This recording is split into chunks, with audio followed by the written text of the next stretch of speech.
I would just say that there's been a lot of pushback to the concept that there was ever a problem in Utah.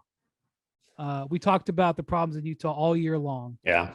And within a year, the very successful team president is gone. The very successful coach is gone. Both of them. Well, did Dennis ask for it, or was Dennis Lindsay the team president? He was. No, I don't necessarily think that Dennis was disappointed to be demoted to an advisory role, but he was demoted to an advisory role. Okay.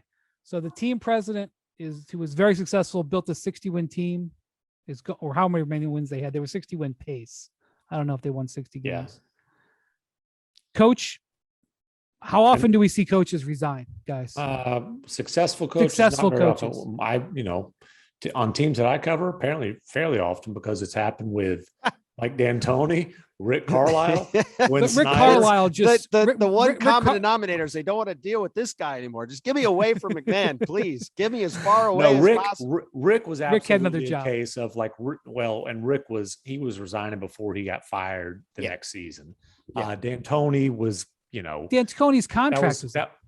Yeah. And he decided that he didn't want to go through the process of figuring out whether they wanted him back. So, but as far as this is unique in terms of successful coach, there was no question the franchise not only wanted him back, but I mean, Danny Ainge used the word desperately wanted him back.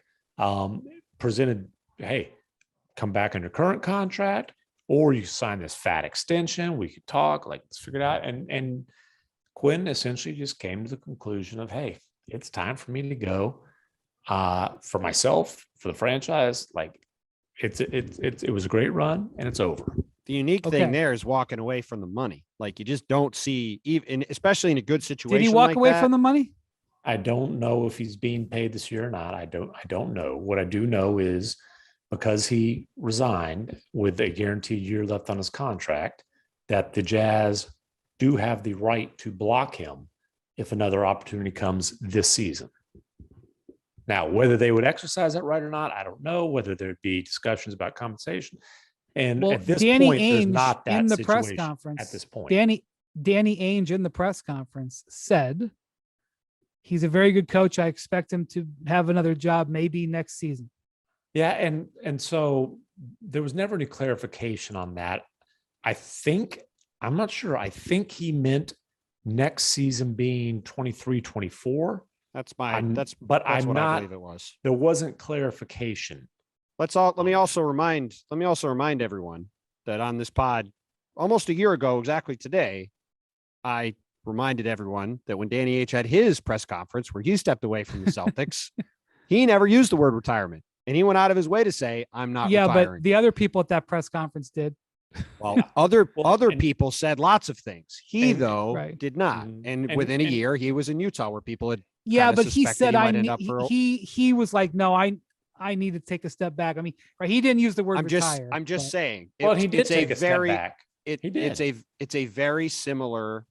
He made a very similar decision to the decision that Quinn Snyder made, and he was back by the end of the next season. Now, my guess is Quinn Snyder's going to be back after next season with his pick a job. But if something comes up in January, February, March, as you've pointed out before, maybe it becomes a negotiation. Who knows? Or July or August, depending on. At that point, then it's no when a legend might make a decision. Oh, you mean? No, I'm talking about right. Yeah, right. Well, I'm just saying it ain't trending great in Utah, and there was a big pushback to anybody who said that things weren't trending great, right? I mean, listen, but fans are going to be protective of their franchise, especially in small markets. That's the way it is. No, it wasn't just fans. I don't care what the fans say. Oh yeah, no, there's that. Well, yes, there was that. We've said this so many times about the Jazz over the past season. That loss to the Clippers is the kind of loss you don't come back from. And the second they lost that series, the timer started. And it's just a matter of when the timer hits zero. It's not, maybe it'll be another year, maybe it'll be 2, whatever.